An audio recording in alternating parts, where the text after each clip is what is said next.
Muy buenas tardes, casi noches a todos. Para nosotros es un honor recibirlos en este espacio de Plagiodontia, que es el grupo de intercambio y difusión científica del Museo Nacional de Historia Natural, profesor Eugenio de Jesús Marcano.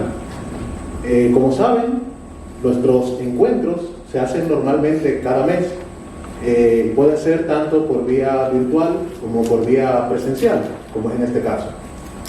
Para nosotros es una ocasión muy especial tener en la última Plagiodontia del año 2025, además de que sea pues, presencial en nuestro auditorio, contar con ello con la presencia del doctor Armando Rodríguez Durán, quien es quebradillano por herencia, nació en Río Piedras, Puerto Rico, y completados sus estudios de escuela secundaria se trasladó al recinto universitario de Mayagüez de la Universidad de Puerto Rico, atraído en gran medida por la asociación de aquel recinto con nombres como Virgilio Biaggi y Juan Rivera. Continuó sus estudios de maestría en biología en el RUM bajo la dirección del doctor Allen Lewis, especializándose en la ecología de asociaciones de murciélagos en cuevas. Terminados sus estudios de maestría, se trasladó a la Universidad de Boston, completando un doctorado en biología con especialidad en aspectos fisiológicos de la ecología de murciélagos en las islas, bajo la dirección del doctor Thomas Coombs. De regreso a Puerto Rico, ocupó una posición docente en el entonces Colegio Regional de Aguadilla de la Universidad Interamericana de Puerto Rico, para luego trasladarse al recinto de Bayamón, de la misma institución, en calidad de director del Departamento de Ciencias Naturales y Matemáticas. Fue nombrado decano de Artes y Ciencias y luego decano de Investigación. Durante este tiempo, en la administración se mantuvo activo ofreciendo clases, dirigiendo las investigaciones de estudiantes y en varias organizaciones profesionales, presidiendo la División del Caribe de la American Association of Advancement of Science de 2004 a 2006. Ha publicado más de 70 artículos y capítulos y 7 libros sobre la ecología de murciélagos, historia, educación, enología y otros temas. También colabora en proyectos de literatura infantil y juvenil. En el año 2000 estableció la Estación de Investigación Mata de Plátano en la zona del Carso norteño. Ha manejado murciélagos en Australia, Brasil, Costa Rica, India, Malasia, en México, Nueva Inglaterra, Panamá y República Dominicana. Fundó en 2009 el Programa de Conservación de Murciélagos de Puerto Rico como parte de la Red Latinoamericana de Conservación de Murciélagos. Colabora además con instituciones, con organizaciones ambientalistas como IUCN, Bat Conservation International, Ciudadanos del Carso y el Fideicomiso de Conservación de Puerto Rico. Actualmente se desempeña como profesor emérito de biología e investigador. Para nosotros, además de que esté aquí compartiendo en este museo el doctor Armando junto con Zulma, su esposa, y sus invitados Wilkin y Dalis, sentarse como en su casa, pues también nos acompaña el profesor Miguel Santiago Núñez, quien por mucho tiempo estuvo a cargo de la colección de mamíferos de nuestro museo y sigue vinculado en importantes investigaciones sobre quirópteros. Así que, sin más, doctor Armando, el escenario y el tiempo es suyo. Como saben, si alguno tiene alguna pregunta al final de la charla, pues será el espacio de socializar todos nuestros comentarios y preguntas. Doctor, encantado de tenerlo acá.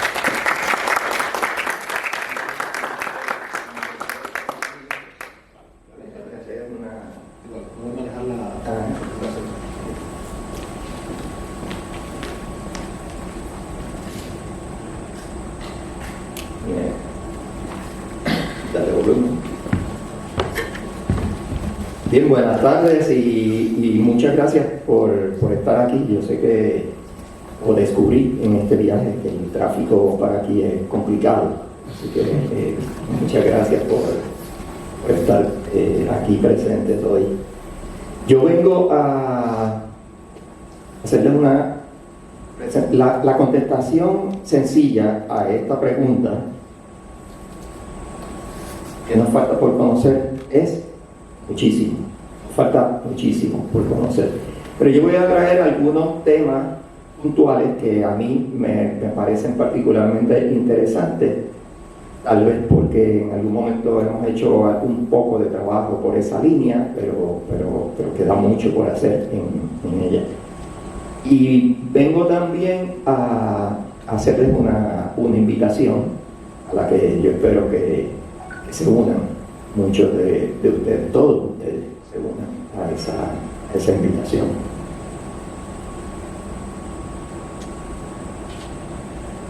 Me disculpan los que ya sepan bastante de murciélagos. Voy a hacer una introducción muy rápida a algunos elementos básicos de la biología de los murciélagos. Tenemos unas 1500 especies de murciélagos en el mundo, es el segundo grupo de mamíferos más grande que hay en el planeta. Esas 1500 especies están divididas en 22 familias. En 22 familias, y esas 22 familias están agrupadas en dos subórdenes, ¿verdad? Los murciélagos son el orden Chiroptera. Estos están divididos en dos subórdenes. Esos dos subórdenes históricamente se les llamaban Megachiroptera y Microchiroptera. Eso ha sufrido cambios, ahora pues tienen distintos nombres, no hay gente que usa uno u otro. Yo creo que todavía no ha habido una decisión final en el nombre. Dipterochiroptera y Yangochiroptera, que yo no soy capaz de aprenderme cuál es uno y cuál es el otro, así que yo prefiero esta alternativa, que son los pteropodiformes y los vespertigioniformes. De eso voy a hablar. Y todas las especies que tenemos en esta parte del mundo pertenecen a este suborden, al de los vespertigioniformes.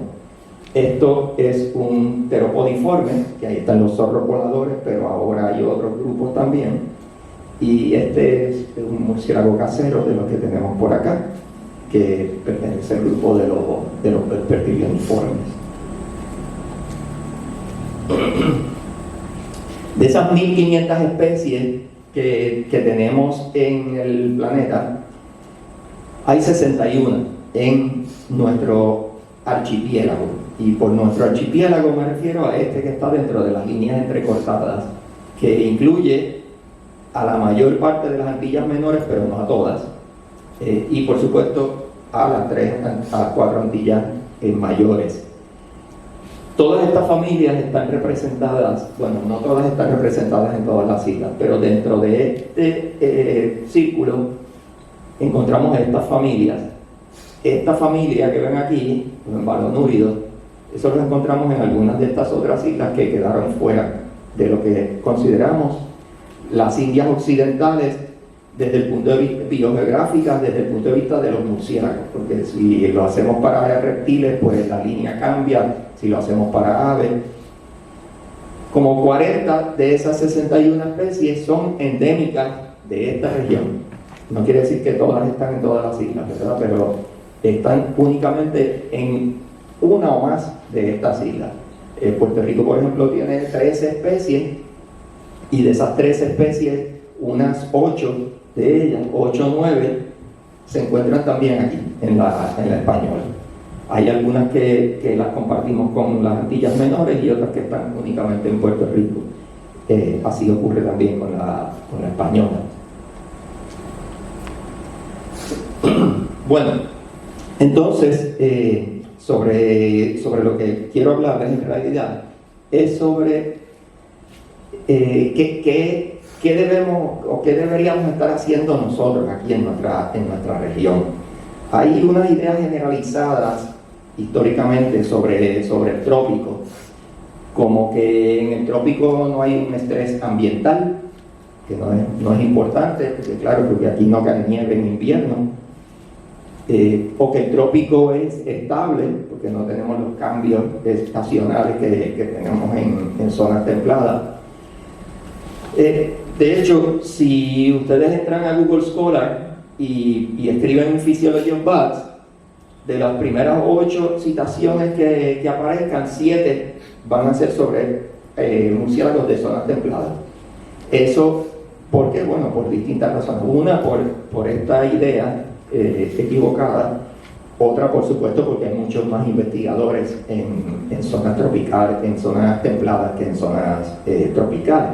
Así que históricamente se ha hecho más investigación. Y eso es una de las cosas que tenemos que trabajar, porque nosotros tenemos una ventaja, que es esta, como decía Ramón Margalef. La ecología requiere contemplar o volver a contemplar la naturaleza con ojos de niño. Eso lo puede hacer mejor alguien que vive aquí mismo que alguien que solamente puede venir de vez en cuando, trabajar un mes e irse, ¿verdad? Porque hace trabajo en otro lugar. De hecho, buen ejemplo de esto que decía Margalef son las dos personas que honran con sus nombres esta sala y este edificio. ¿Verdad? Los dos naturalistas no eran biólogos, pero se dedicaron a hacer una contribución importante para la historia natural de la región. Así que tal vez tenemos algunas oportunidades aquí. Tenemos retos también, pero tenemos unas buenas oportunidades. Por ejemplo, esa presunción de que la temperatura en el trópico no es importante, bueno, pues eso va a depender de quién estamos hablando, de qué animales estamos hablando o de qué organismos estamos hablando. Porque para un organismo endotermo, como es el murciélago, y además pequeño, que tiene que operar, que idealmente va a operar de manera con menor gasto de energía, dentro de una zona de termoneutralidad, pues en realidad nuestros ecosistemas, y en los de ustedes aquí más todavía, que tienen montañas más altas, pero nuestros ecosistemas en la región a menudo tienen temperaturas por debajo, incluso aquí en la costa, por debajo de la zona de termoneutralidad de un mamífero pequeño. Sino cómo explicamos algunas de las cosas que observamos. Por ejemplo, la gran cantidad de murciélagos que se albergan en las cuevas calientes. Los murciélagos que entran en letargo cuando están en las cuevas más frescas que tenemos, o que para no entrar en letargo forman paquetes de ellos para conservar mejor la temperatura. O tal vez uno de los mejores ejemplos, estos no son de nuestra región, son de Centroamérica, pero el Ectophila alba y otros murciélagos que construyen casetas, que se meten en esas hojas y las cortan de manera que la hoja cae en distintos ángulos y les permite conservar energía. Y lo hemos trabajado, lo trabajamos allí en Costa Rica, junto al doctor Bernal Rodríguez Herrera y su grupo y un par de estudiantes de Puerto Rico, y encontramos que efectivamente estas casetas ayudan a conservar calor y además ayudan a reducir el gasto energético de esos murciélagos que viven allí. O sea que, y estamos hablando de la selva del área del río Sarapiquí en Costa Rica, zona baja, cálida, pero por la noche, como cualquier lugar aquí en el campo, pues se pone muy fría para un endotermo pequeñito. O algunos de ustedes están cansados ya de ver esta imagen, ¿verdad? Pero la modifiqué un poco para que no fuera la misma. O lo que observamos en las cuevas calientes de toda nuestra zona, donde tenemos las distintas especies que se distribuyen, pero que esta imagen que se usa para divulgar la información, en realidad está basada en un trabajo donde encontramos que efectivamente estas combinaciones no se dan al azar. Estas combinaciones de murciélagos no son aleatorias. Y luego voy a hablar otro poquito de esto, pero cuando hicimos unas simulaciones con computadora, encontramos que efectivamente es posible, porque es muy preliminar, y esto es una de las cosas que hace falta colaborar con un físico que conozca de la teoría de flujo aplicada, por ejemplo, a tráfico, eso sería también útil aquí para aplicarlo al tráfico, ¿verdad? Para llegar más fácilmente al museo. Pero el tamaño de la entrada de la cueva influye sobre cuántos murciélagos van a poder entrar y salir, y por lo tanto es posible que influya sobre las combinaciones que son posibles dentro de esa cueva. ¿Y qué me dicen de este animal? Ahorita conversaba con ustedes sobre el asunto de la acústica. El mormos planville. El mormos es un animal que entra en letargo. Él vive en las partes calientes y ahí no entra en letargo, pero a veces lo podemos encontrar en las partes frías y entra en letargo, y cuando entra en letargo no sabemos cómo recuperar la temperatura corporal, porque no tiene brown fat, que es el tejido que usan los animales que pasan el invierno en sopor, un tejido con una gran cantidad de mitocondrios. Pues este murciélago no lo tiene. Además, se alimenta predominantemente de alevillas. Muchas veces los murciélagos que se alimentan de alevillas, porque las alevillas, muchas de ellas tienen tímpanos, detectores de murciélagos, pues son especies que o emiten a unas frecuencias distintas de la mayor parte de las otras especies en su comunidad, o tienen alguna estrategia para poder cazar esas alevillas. Bueno, la que sea que está usando mormos, no la hemos resuelto, no sabemos cuál es. Preliminarmente, mirando el asunto de la frecuencia, no parece ser esa. Pero aquí tenemos un compañero que yo creo que va a dilucidar eso. Con respecto a que es estable el trópico, bueno, ninguno que vivamos aquí pensamos que el trópico es estable, ¿verdad?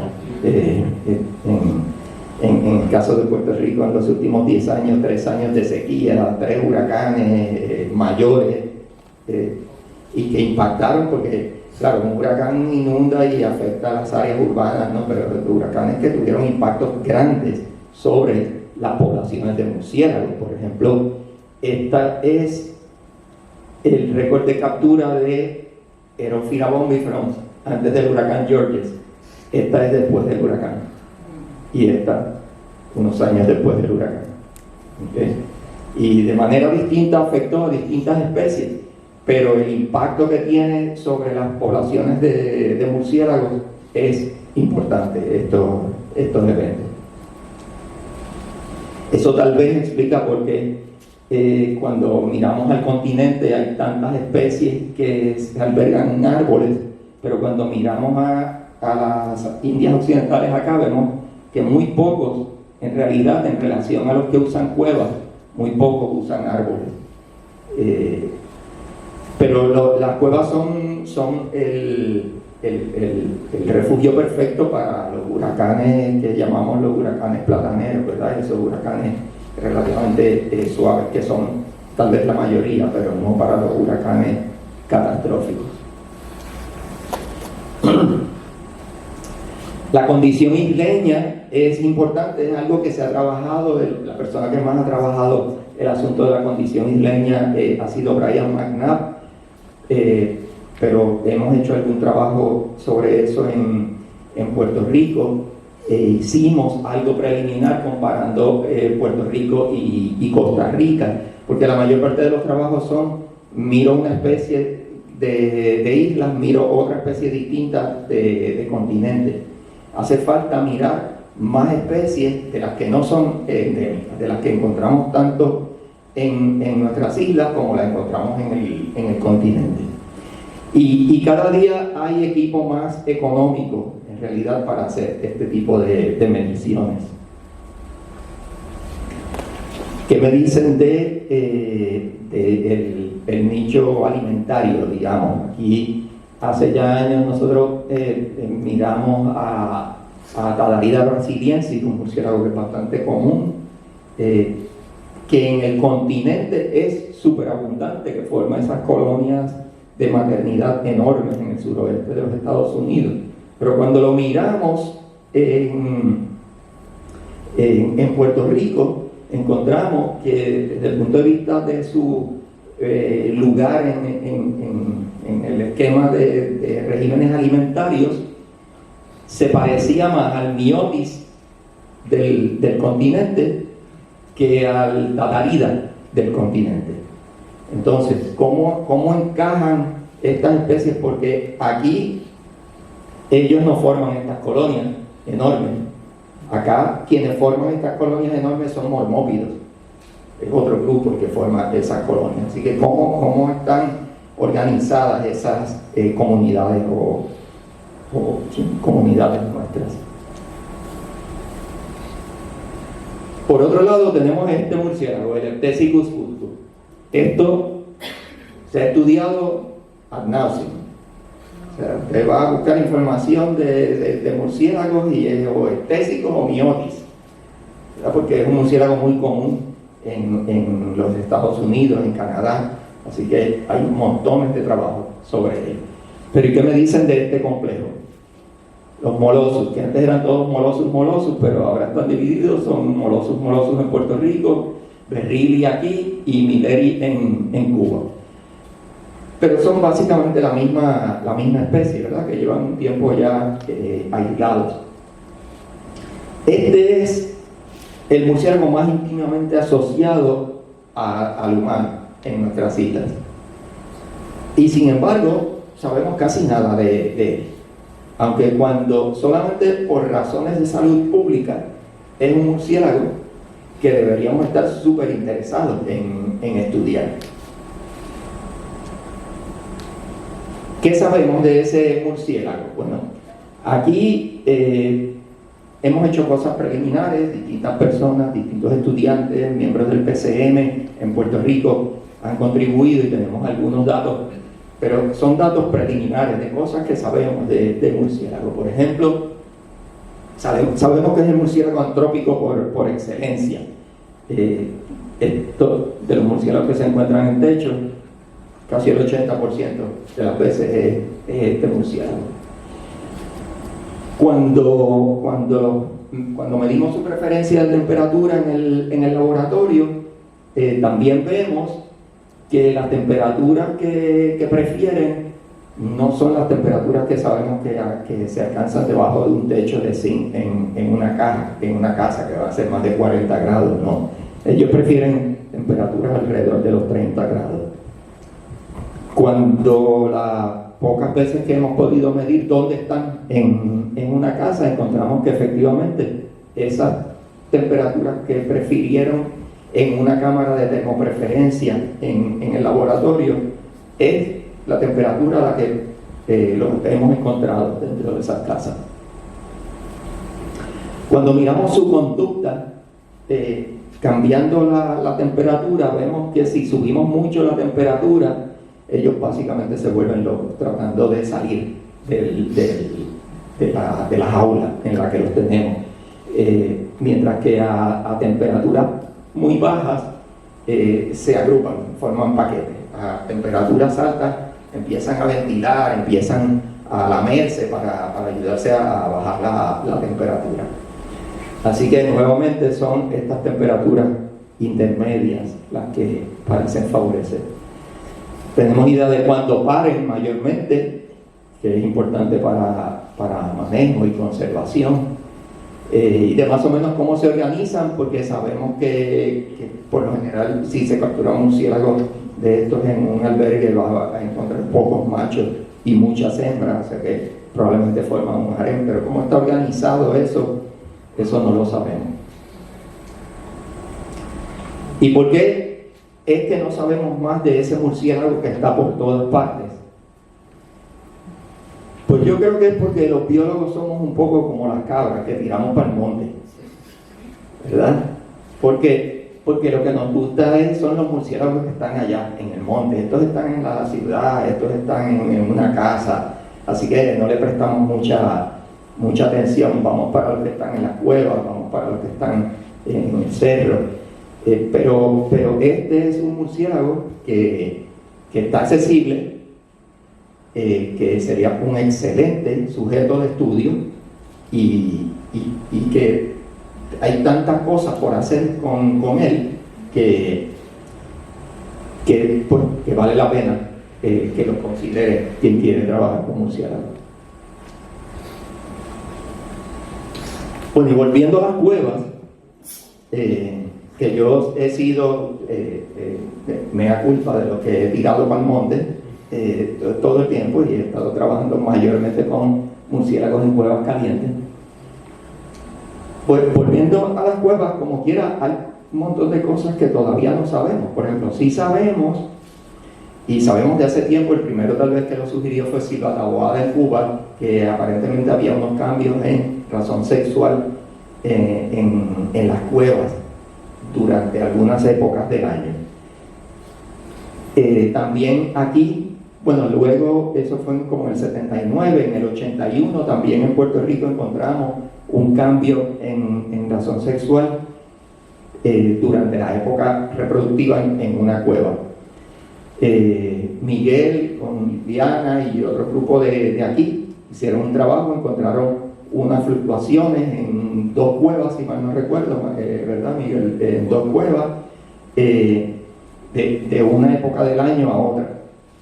En Puerto Rico encontramos también que de 9 cuevas que miramos, varias de ellas mostraron unos cambios importantes en el tamaño de esas poblaciones, de una época del año a otra. Así que ocurren algunas cuevas, no ocurren todas, así que no sabemos por qué ocurre en las que ocurre y por qué no ocurre en las otras. Se han propuesto distintas cosas que tienen que ver con la época reproductiva, con la migración de uno de los dos sexos que abandone la cueva o que llegue a la cueva, con movimiento de los murciélagos a otros lugares donde haya más alimentos.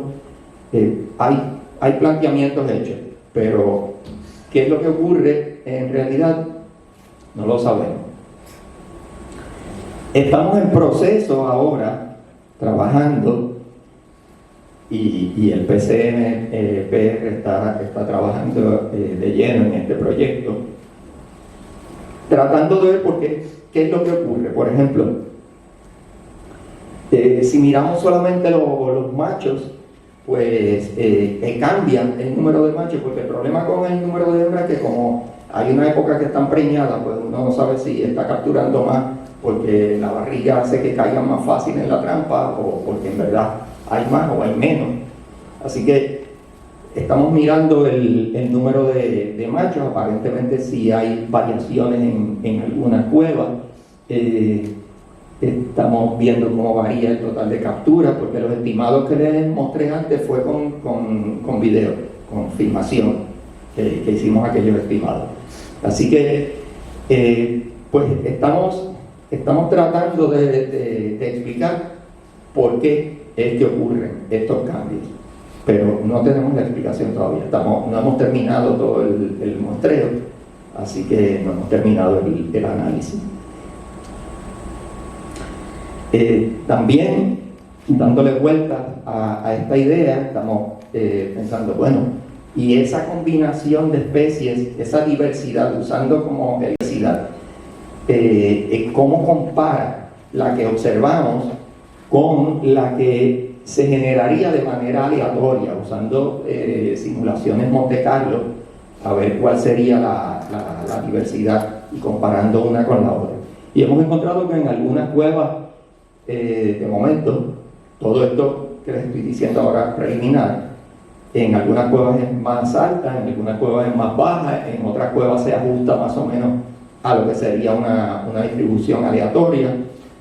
En fin, todo esto parte del proyecto para tratar de entender qué es lo que está pasando con algo que hemos observado desde el 79, como les dije, cuando lo mencionó Silva Taboada, pero que el por qué todavía no lo sabemos. En fin, que además de falta de información, nuestras islas comparten muchas de las especies. Comparten muchos de los retos y amenazas, ¿verdad? El vandalismo, los elementos exóticos, los impactos ambientales, sea por desparramo urbano, los huracanes, que estamos medio pelados cuando viene de esta cuestión de los chavos, el que tenemos un problema de migración, todos Puerto Rico lo tienen también, de hecho tal vez el más grande ahora en estos años. Así que compartimos especies, compartimos problemas, retos, amenazas, compartimos mucha de la gente, como a Hostos, como a Carlos Aguayo y como a Zoé también, que es un poquito boricua. Así que, ¿por qué entonces no compartimos también esfuerzos entre las tres islas? Con todas las dificultades que pueda haber en eso. Así que yo quiero proponer que fundemos CACIM. Tiene hasta nombre de superhéroe. CACIM es la Confederación Antillana para la Conservación e Investigación de los Murciélagos. Y no busca hacer lo que ya hace el PCM de República Dominicana. La propuesta es por un ente que contribuya a conseguir recursos y distribuir recursos para trabajos que sean para murciélagos de las Antillas hispanoparlantes, conseguir recursos y distribuir recursos para ese tipo de proyectos. Miguel y yo y Carlos Mancina de Cuba hemos conversado sobre este asunto. No hemos decidido la mejor manera de establecerlo, pero lo primero que necesitamos es gente dispuesta a colaborar con este proyecto. A mí se me ocurre que un lugar, un hogar para esto podría ser este museo, que tiene ya pues el standing como para respaldarlo, pero es algo que estamos conversando y habría que ver. Porque necesitamos fortalecer estas instituciones, y para fortalecer estas instituciones, porque queremos comernos, esta es la mejor parte del muffin, ¿verdad? Esta parte de tostadita de arriba, pero para conseguir esa parte del muffin tenemos que trabajar con esta. No hay forma de comerse esta sin trabajar para esta. La media hora. Ok, perfecto, gracias. Así que necesitamos aunar de alguna manera esfuerzos, y no es imposible. Aquí nada más vemos que República Dominicana y Puerto Rico firmaron una declaración conjunta para promover y fortalecer mecanismos de cooperación e intercambio comercial. Estos son compañías, una muestra, hay sobre 200 compañías que trabajan tanto en Puerto Rico como en la República Dominicana. Y que son puertas a tocar, ¿verdad? Además de ayudas internacionales, pero puertas a tocar para conseguir auspiciar este tipo de actividad. Ayer nada más en el avión, las dos personas que estaban frente a nosotros estaban hablando de que a uno Walgreens dominicanos, tienen negocios allá y acá, a uno Walgreens le debía $90,000 y al otro le debía $210,000. O sea, eso es una deuda. O sea, yo no podría tener una deuda así. Así que hay personas que pueden colaborar, aliados para buscar. Y pienso que es aquí me refiero a la República Dominicana, el mejor lugar para fundar esto. ¿Por qué? Porque puede, digamos que es el más neutral, puede bregar con Puerto Rico, puede bregar con Cuba, ¿verdad? Es la única de las tres jurisdicciones que puede hacer eso.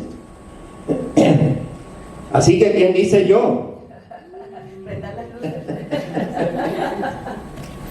Ok, necesitamos gente que diga yo y que nos ayuden con Miguel, con Gabriel, con toda la gente de aquí para desarrollar este proyecto, que podamos, que sepamos algo de Molossus por fin, que no tengamos que leer de Ctesicus nada más. Bueno, entonces quiero agradecer al Programa de Conservación de Murciélagos de Puerto Rico, a Redcon, fue la reunión donde se estableció básicamente Redcon hace años en Costa Rica. Esta fue la primera directiva del programa de conservación de murciélagos de Puerto Rico, y Eric es el artista, él fue el que hizo ese diseño de Casim, que hay que, tienen que reconocer que si no logramos Casim, por lo menos ese logo nada más hay que usarlo para algo. Así que con eso, si tienen preguntas, sí. Alguien que rompa el hielo para que los demás se atrevan. Aquí yo creo... Sí, yo creo. Exacto. Bien, ¿no? Primero agradecerle a usted por su tiempo y por la excelente presentación, que si bien, como usted ya lo había anticipado, es bastante general, abarca mucho, de todas maneras. Comentarles que yo comparto esa frustración de que las especies comunes tienden a ser las menos estudiadas por lo mismo, porque todo el mundo asume que ya otro estudió algo de eso. Eso está en todos los lados, ¿cómo va a ser que nadie haya estudiado eso? Entonces, quizás hacer un poco más de énfasis en esa parte, y igual, si alguien lo ha estudiado o varios lo han estudiado, ver qué aspectos de esa misma especie tan común todavía falta por estudiar, porque siempre hay un espacio donde uno puede aportar, independientemente de que sea algo común. Es como que no sé si hay como un cliché detrás de eso, como que no voy a pertenecer a un grupo X porque voy a estar estudiando algo común. Es todo lo contrario, vamos a crear ese grupo entonces de los que estudian especies comunes, y el que quiera ser parte de nosotros, porque se ponga a estudiar su especie común también. Como, bueno, un ejemplo de eso que trae Gabriel es la cantidad de estudios, la cantidad de gente que estudia Psicus y Miotis, y generaciones, y siguen haciéndose trabajo. Es que nunca se acaban las cosas que hay que averiguar. No sé si alguien más se anima. Sí. Que no sea Miguel, por favor. Gracias, don Gabriel. Armando, una pregunta con respecto a la metodología. Ustedes, cuando hacen las mediciones de temperatura dentro de las diferentes cuevas, ¿la temperatura la toman en ese recinto y también internamente dentro de los grupos? Esa es la primera pregunta. No dentro de los grupos de murciélagos, sino en el recinto a distintas alturas dentro del recinto, porque algunas de estas cámaras, como sabes, son enormes, más altas. Entonces no sirve solamente tomar la temperatura aquí a 2 metros del suelo, porque hay que ver qué temperatura es la que hay allá, pero no metiéndola, en el caso de las cuevas calientes estoy hablando, no metiéndola dentro del grupo de murciélagos. ¿Tienen idea de la temperatura promedio que mantienen los grupos de murciélagos cuando ellos todos están apiñados? Hay trabajos sobre eso. No te puedo decir el número, va a depender de la especie, yo creo, y del tipo de cueva, pero por ejemplo, Alcurta hizo un trabajo hace ya muchos años viendo la diferencia en la temperatura corporal de los murciélagos cuando estaban todos juntos versus separados en distintas condiciones, y sí, hay diferencias importantes en la temperatura. Y ya otra, cambiando de tema, ¿ustedes han visto el fenómeno de que los murciélagos, cuando van a morir, muchos de ellos se alejan de la cueva o se ponen en lugares donde no deberían estar en teoría? Por ejemplo, nosotros hemos encontrado murciélagos como mormos en la entrada de una cueva, o sea, ya está ahí el cuerpo y está momificado, pero sigue pegado todavía de la cueva. ¿Ustedes han visto eso también en Puerto Rico?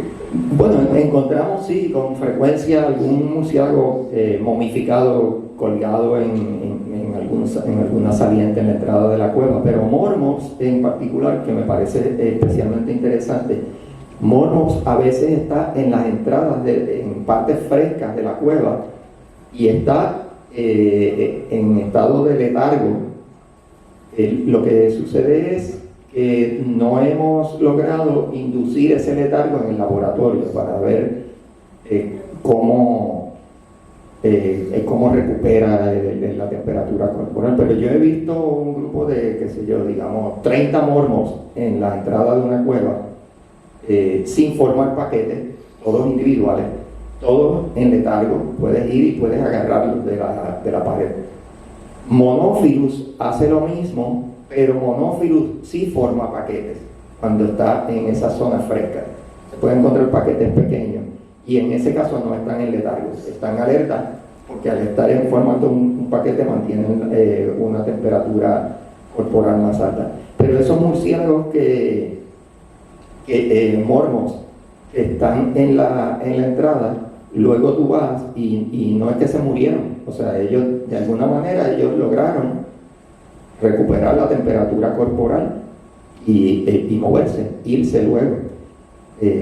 Mi interés con la ecofisiología comenzó porque yo estaba trabajando otro aspecto de la ecología de los murciélagos y pensaba que los mormos se me estaban muriendo, porque los mantenía en un recipiente y cuando iba a recoger la excreta, los mormos se me habían muerto. Hasta un día,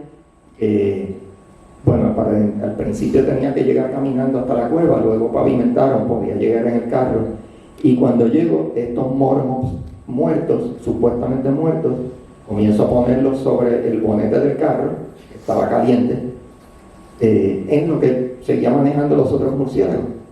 Y que, para mi sorpresa, mormos Lázaro empezaron a moverse, regresaron de la muerte. O sea, ellos recuperaron, bueno, con el calor del bonete, recuperaron la temperatura corporal. Pero ¿cómo hacen eso cuando están en una cueva que no están en ninguna superficie que los ayude a subir otra vez la temperatura?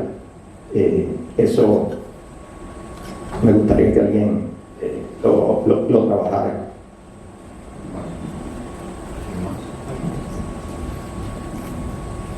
Saludos. Yo tengo una pregunta sobre algo que he escuchado varias veces que sucede aquí con los murciélagos urbanos, específicamente. Que he conocido personas que se han visto como murciélagos habitando en las paredes de las casas, en los techos, como usted mencionaba. Y entonces yo me pregunto cuál es como la medida correcta que uno debería tomar ante esas situaciones. Si relocarlos, porque como son murciélagos que están muy acostumbrados a interactuar con viviendas humanas, o sea, ¿cuál sería la mejor alternativa? Bueno, claro, la mejor alternativa es tratar de excluirlos de la casa, porque pues nadie quiere vivir con esos murciélagos, y si la población es muy grande empieza a colarse el guano por el techo, por las paredes. También hay gente que sufre de yo le llamo fatiga psicosomática, que no les daba fatiga hasta que no vieron el murciélago y ahí de momento les falta la respiración. Pero independientemente de eso, pues sí, lo mejor es removerlo. Removerlo es todo un proyecto, y de hecho en Puerto Rico,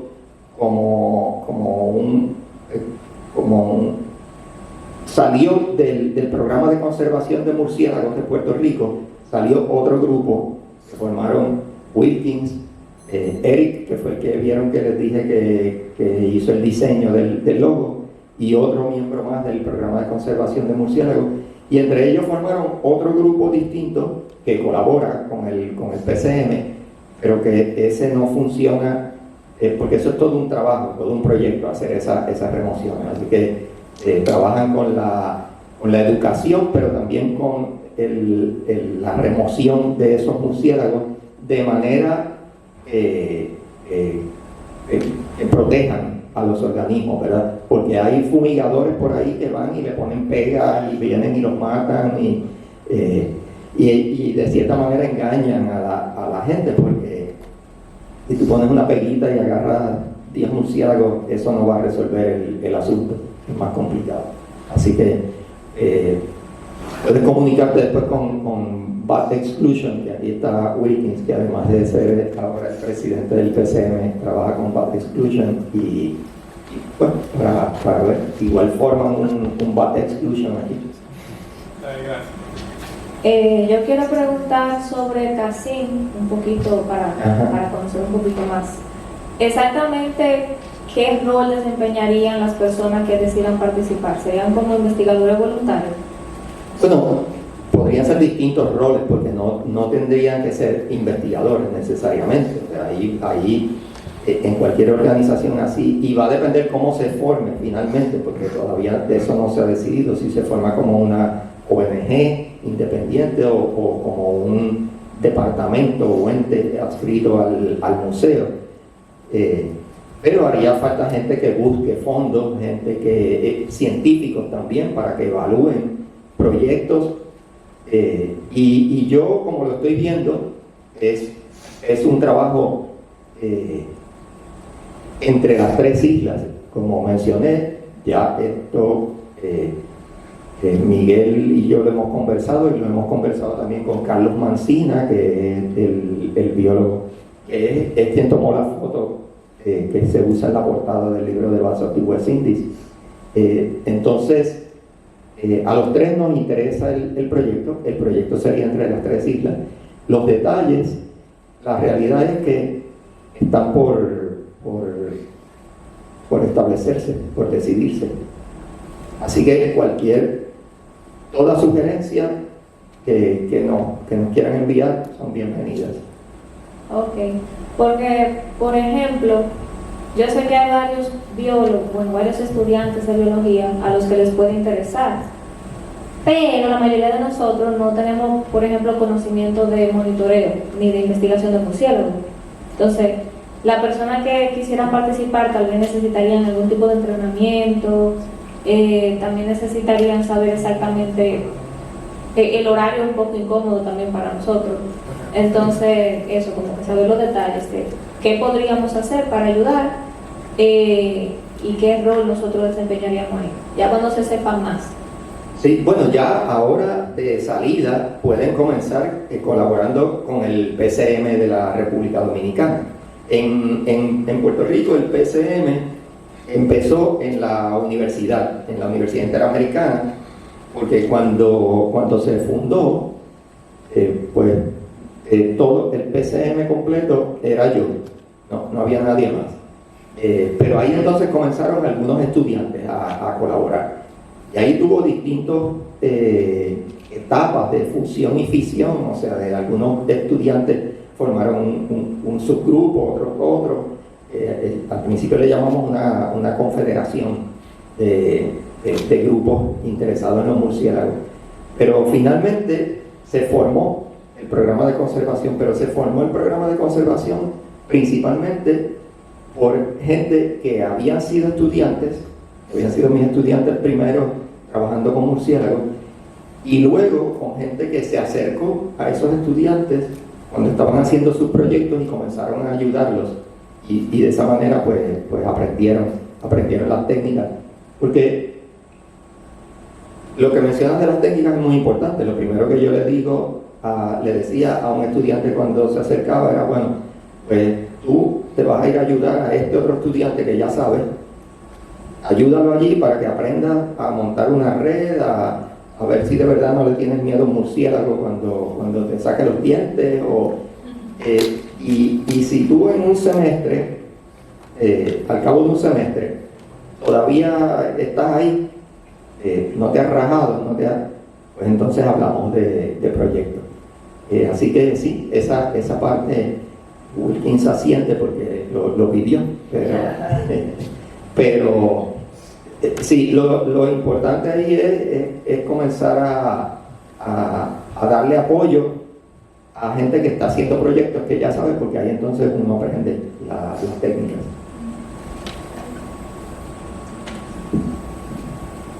Hola. Claro.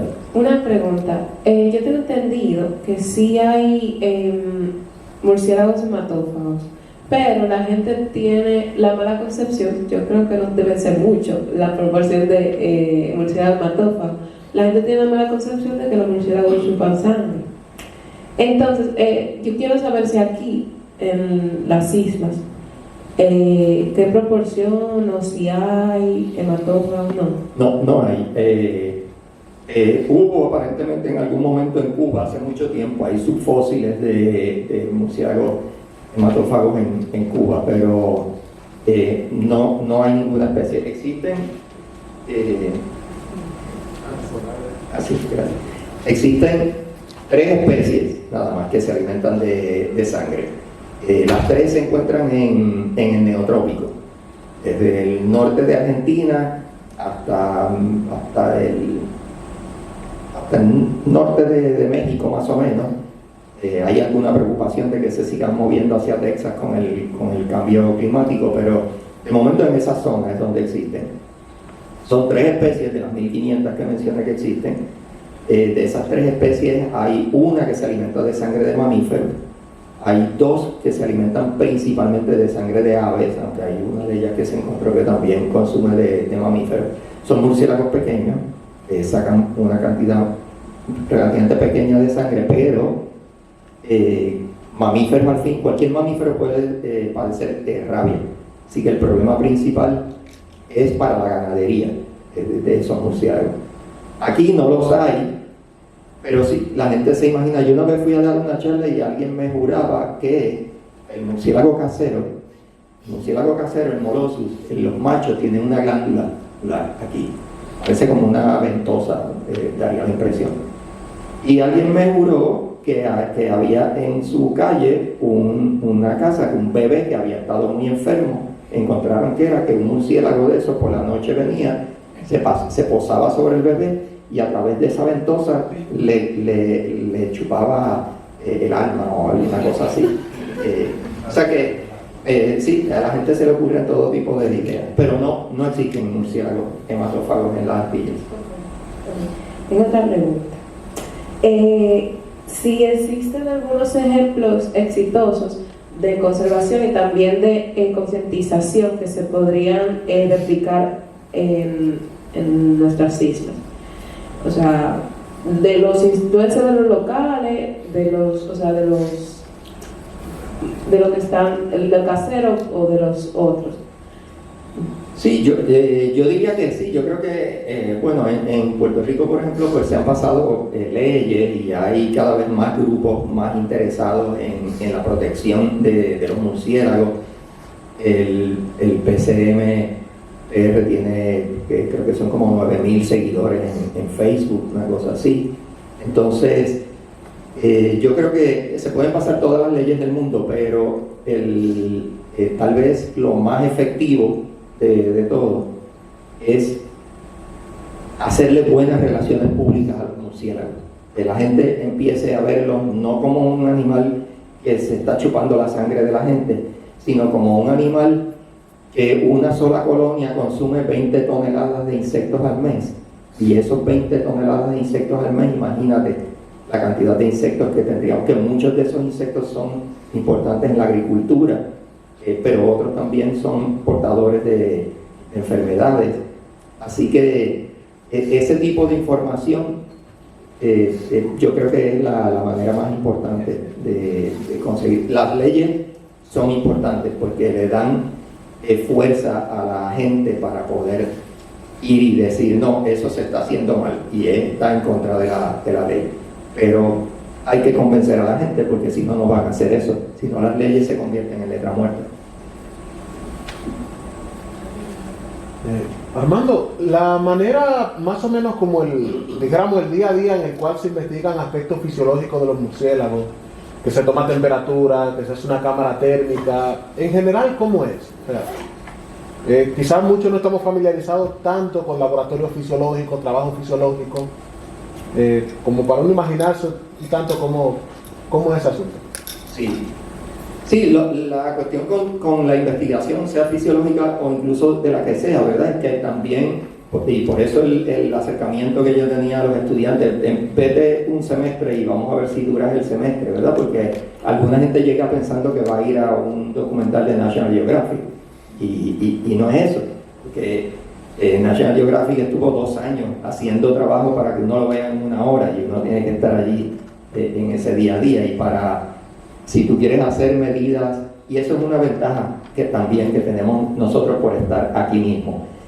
Si alguien viene y tiene un mes para hacer un estudio de metabolismo de una especie de murciélago, pues tal vez va a tener que agarrar unos cuantos murciélagos y medirlos, y entonces tenerlos en jaula y darle mealworms o darle algo de comer y entonces volver a medirlos.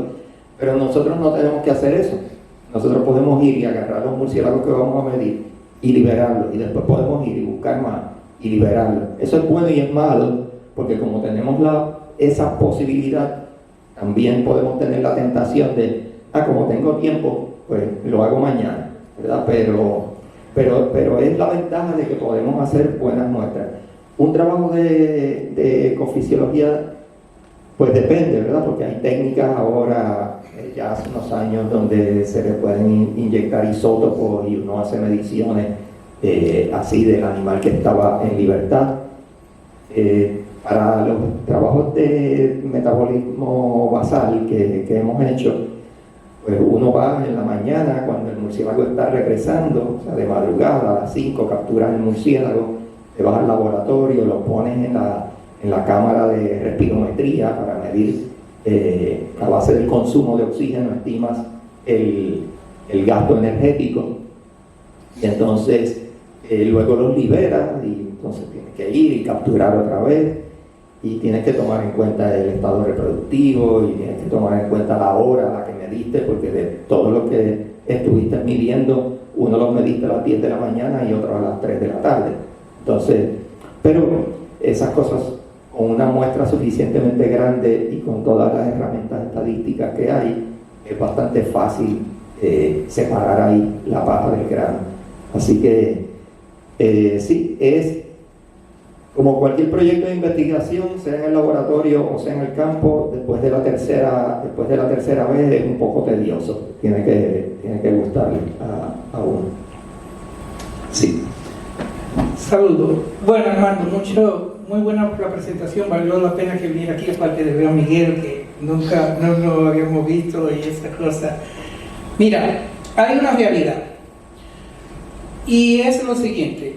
Primero, aparte de lo carismático que pueda tener una especie, pero solamente los grupos que son más estudiados son los que tienen más información. Todo el mundo se va a ave y a mariposa porque hay mucha información y buena guía, aparte de los carismáticos y de los colores. Entonces, creo que una de las cosas que tenemos que hacer es producir información, pero no solamente información científica, sino divulgativa, que se interese, me despierte la curiosidad a los demás. Eso yo creo que podríamos ir ganando adeptos en esa parte. En la otra parte, de lo de SICOM, ¿SICOM es? Casille. De lo de Casille, yo pienso, Miguel, que hay una oportunidad. Lo que hay que decidir cómo se quiere la unidad, si es como ONG o como una unidad de una institución. Pero actualmente yo soy del Fondo Marena porque tenemos un fondo nacional y ese fondo da fondos para investigaciones y educación ambiental, y actualmente estamos peleando para que se les dé su presupuesto del ministerio para apoyar esas actividades. Yo creo que si se forma esa unidad, eso es una buena, el Fondo Marena, que es el Fondo Nacional de Protección del Medio Ambiente, que está comprometido a apoyar este tipo de iniciativas para la conservación, y eso podemos tener fondos ahí, que es del gobierno y tiene que apoyarlo. Y yo podría ayudar, porque como soy para esa parte eso. Y la otra cosa es, como dije, actualmente estoy haciendo mi doctorado y nos dieron una asignatura que es Ciencia, Tecnología y Sociedad, donde se nos incentivaba a nosotros, que aparte de hacer nuestra investigación, cómo nosotros podemos promover con la sociedad esos conocimientos y empoderar a la sociedad. Y de hecho hice una exposición de ciencia ciudadana, donde muchos murciélagos, nuevos registros, fueron identificados acústicamente por gente practicando ciencia ciudadana. Y yo creo que una de las cosas que motiva mucho, una de las herramientas que motiva mucho esa participación y esa curiosidad, son muestreos acústicos, porque hay muchos dispositivos que son caros, pero hay otros dispositivos que son asequibles. Y yo creo que eso va a despertar la curiosidad, porque no lo tiene que agarrar con unas redes. Si te identifica de una vez el sonograma, sabe qué especie es, y eso es emocionante cuando dice, ¡ay, este fulanito de tal! Entonces, yo creo que hay que despertar esa motivación y ese interés. Y eso se puede hacer con ciencia ciudadana, que yo creo... Déjame mencionarles algo sobre ciencia ciudadana, porque de hecho, así es que de cierta manera se consolida el PCM en Puerto Rico. Nosotros comenzamos un proyecto de ciencia ciudadana con el Fideicomiso de Conservación de Puerto Rico y fue un éxito, pero era haciendo ambas cosas, era acústico y era capturando, porque también a veces a la gente le gusta ver el animal en la mano. Y entonces, a través de ese proyecto, llegó a atender a sobre 4.000 personas. Una vez, ese era un proyecto que tenía el Fideicomiso de Conservación con fondos federales, pero cuando termina ese proyecto, nosotros establecemos ese mismo, un proyecto equivalente más pobre, ¿verdad? No tenía el dinero que tenía aquel, pero era con voluntarios totalmente. Y este lo hicimos en un parque grande en el área metropolitana de San Juan. Eso fue un éxito porque al hacerlo en el área metropolitana, pues llegaba más gente. Entonces llegó una gran cantidad y hoy yo estuve caminando por aquí y anoche estuvimos caminando por el Parque Iberoamericano. O sea, aquí hay lugares interesantes donde se podría hacer. Y con esos grupos que empezaron a llegar, fue que finalmente se consolidó el PCMPR. Ahí viene mi segunda parte. Segunda parte de Miguel, te voy a meter el video. En la ecológica, y eso para Johnny que es por ahí, bueno, cuando ahora están saliendo a las 6:30 que oscurece esa cosa, muchos terremotos y muchos molosos saliendo que van desde una cueva que la tengo ahí la coordenada y esa cuestión que te lo iba a mencionar para eso. Entonces, igualmente, el espectáculo de eso es que, yo te voy a mandar el video, eso es miles de murciélagos, ternotos y molosos. Y hay algo muy importante, que esa parte podemos hacer excursiones a la noche, porque eso es aquí mismo en la ciudad, en un lugar seguro, en un área de la ciudad ecológica, y poner grupo ahí, y así como se hacen esas observaciones astronómicas aquí, con un grupo así, podemos hacerlo aquí en la ciudad. Oye, cuando yo estaba en Texas, hay un puente, no recuerdo ahora el nombre. Sí, el de Austin. El de Austin, exactamente. Oye, esa vaina íbamos todo el mundo ahí y ese puente se llenaba. Sí. Para ver eso, ¿ok? Eso era genial. Ya tú sabes, genial. Y en la parte de la capacitación pueden contar conmigo, porque me he entrenado mucho y me he capacitado sobre todo para las cosas acústicas. De hecho, quiero preparar un taller para el manejo de conocimiento, porque he hecho mucho entrenamiento y de parte de esa capacidad y experiencia la puedo transmitir a la nueva generación.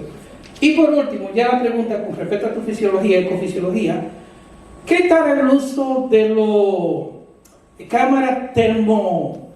Para la temperatura. Para la temperatura que se usa mucho en los parques eólicos. ¿Por qué no utilizan eso también? Para el estimado de la población. Exactamente. Sí, bueno, esas no las hemos usado porque son bien caras. Sí, eso sí. Yo no he tenido la oportunidad de usar porque la pagan los parques eólicos y tú la puedes ver. Sí, una pregunta, una de esas salidas que hice, puede que no la haya oído. ¿Esa condición de dermatofagia es facultativa o obligatoria? Eso es obligatoria. Sí, las 3 especies que se alimentan de sangre se alimentan de sangre únicamente. No, y entonces comentarle a los que no lo conocen, porque yo sé que la mayoría sí lo conocen, que el museo realiza múltiples actividades de apropiación ciudadana de la ciencia, creo que la actividad insignia es la Noche de Brujas, que es precisamente para la Noche de Brujas, donde se utiliza la celebración para desmitificar tantas cosas se dicen de los diferentes grupos de animales. Miguel en su momento tenía un stand precisamente desmitificando todo lo relacionado con murciélagos. Arturo pasa esa parte ahora. Sucede con aves, se eligen diferentes temas. En el caso de las aves hay mucho más oportunidades, con los murciélagos como un orden exclusivo, pues son solo ellos. Y así se van eligiendo subgrupos dentro de los diferentes órdenes o clases. Y es una actividad súper masiva que vienen muchos ciudadanos a participar de ella, pero también en algún momento, ¿verdad, Miguel? Se organizó un pequeño entrenamiento como estudiante de biología, y un poco más reciente fue como una invitación a un monitoreo de murciélagos aquí en la plaza, ¿verdad, Arturo? Sí. Y que son cosas que son tan poco populares en este país particularmente, que no se recibe el público ni siquiera que uno sospecha que va a venir, que uno esperaría 15 o 20 personas, pero no se dejan de hacer, por eso, usted sabe. Sí, sí. Sí, esas actividades uno se sorprende del impacto que pueden tener a largo plazo. Recientemente el Festival del Murciélago, que se hace siempre en octubre este año, conocí a una gente que son líderes ambientales en su comunidad. Es una comunidad pobre, pero hace años fuimos allí, pusimos redes, capturamos unos murciélagos. Resulta que dos nenes chiquitos que llegaron en bicicleta allí y vieron los murciélagos son ahora líderes ambientales en su comunidad. Sí, pero eso es que uno aspira, y soñando más adelante, ¿verdad? Porque terminen siendo biólogos y estudien en ese grupo. Bueno, de mi parte y de parte del museo, parece agradecerle otra vez Gracias a usted por esa excelente presentación y por compartir todo ese conocimiento y estar disponible para responder nuestras preguntas. Al público, muchas gracias por el apoyo, como siempre, e invitarles a un pequeño refrigerio que tenemos acá a la salida del museo. Muchas gracias a todos. Gracias.